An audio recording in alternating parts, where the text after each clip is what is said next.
The big-brained entertainment thinker types have come up with the idea that they need superfan groups in order to counter far-right backlash for their products. It will be fun watching this one fail. Hyper-conservative toxic fan base? This doesn't exist. Or more accurately, this exists in the same size as a woke fan base.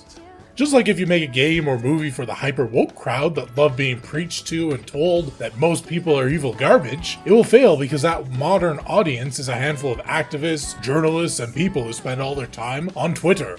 If Hollywood were to start making hundreds of hyper-conservative movies, they would also fail. These superfan groups will be a failure for 3 reasons. The first is toxic positivity, also known as DEI bridge systemic wokeness. Inside of the studios, you already have or had people working in these entertainment companies that could have told you Joker 2, The Acolyte, Rings of Power, or Concord were utter failures, and yet you have already silenced them. Get rid of the puritanical woke religion and its inquisitors in your company, make it safe for people to discuss things again, and fire all of the DEI hires while hiring back all the people pushed out of the industry due to the woke inquisitions, witch hunts, and people with passion for the work will tell you that Concord is not going to be well received.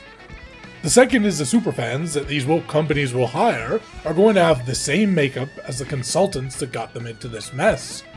Look at the Rings of Power. They flew out a bunch of influencer superfans before the show. These superfans praised and glazed every aspect of it. But when the show came out, despite them all having pop culture channels on YouTube, TikTok, Instagram, or wherever else, none of them were covering the show. And some of them months later were admitting they hadn't even watched it. Sorry, how do you call these people superfans if they aren't even going to watch it? I'm not even really a superfan of anything at this point, but if I were given access to something I was really keen on, let's say a new Berserk anime that promised to do the full story, you can bet your ass when it comes out I am watching season 1 through multiple times and filling my channel with Berserk content. I guarantee that the superfans they are going to get are going to be consultants and people who are solely interested in the franchise for either political pushing or shipping characters that clearly aren't together. These are the people who would say that Galadriel making out with her son is a good thing, and who are super excited to see the Acolyte twins get it on with the dude that just murdered everyone they know and love. Or Sauron, the root of all evil, have tender moments with orcs, and simp for an elf who should be trying to kill him. And third, you just don't need it. These IPs have huge fan bases that make it very clear what they want and don't want.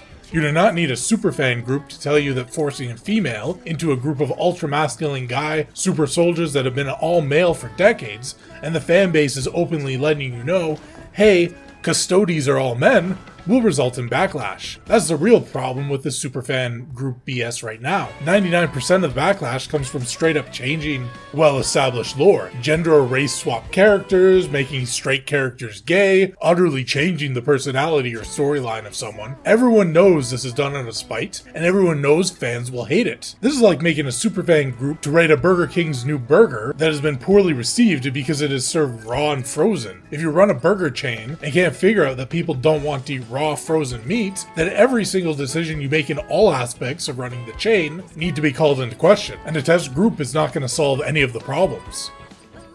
You are already going into this looking to fail, like you're throwing a tantrum. We need to do this to deal with the toxic fans.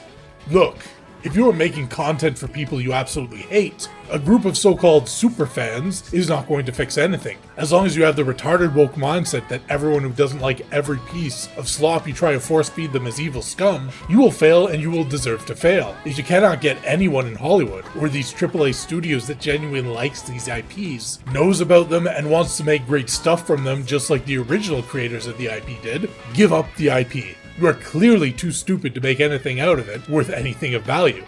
If you think you are an artist who can do better than Tolkien, Gygax, Lucas, or the mangaka that made that anime you are trying to colonize with your intentionally bad localizations, if you're that good, why do you even need anyone else to leech off? Go make your own thing.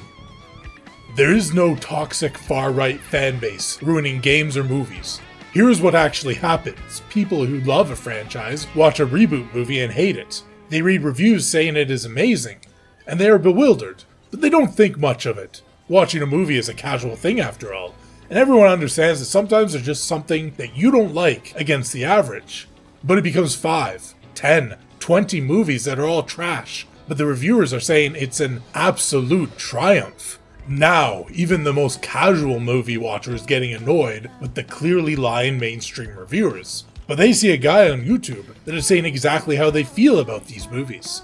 That's how it happens. Nobody sees some right-wing troll on YouTube blasting a movie they enjoy and suddenly stops liking that movie. They see a bunch of movies that are trash, look for someone who agrees that they are trash, and then start to trust that YouTube reviewer with similar tastes, since the mainstream journalists are constantly opposing their opinions. And that's why this will fail. It is not a far-right fanbase that is hating on The Joker 2, Concord, or basically everything Disney is doing now. It is everyone. It is a general audience. So when you go into fighting back against backlash with the mindset that the entire audience is your enemy, you aren't going to solve anything. People can see through this now. Casual gamers and casual moviegoers may be less engrossed in everything going on, but they aren't stupid. And if AAA studios, Hollywood, and journalists all want to keep going into this, trying to go to war against their audience, treating them like they're idiots, the backlash is going to stop. But it's going to stop because nobody is going to care enough to even comment on it. Instead of hiring superfans to tell you what fans of a franchise hate, maybe you should hire some creatives who want to make what fans love.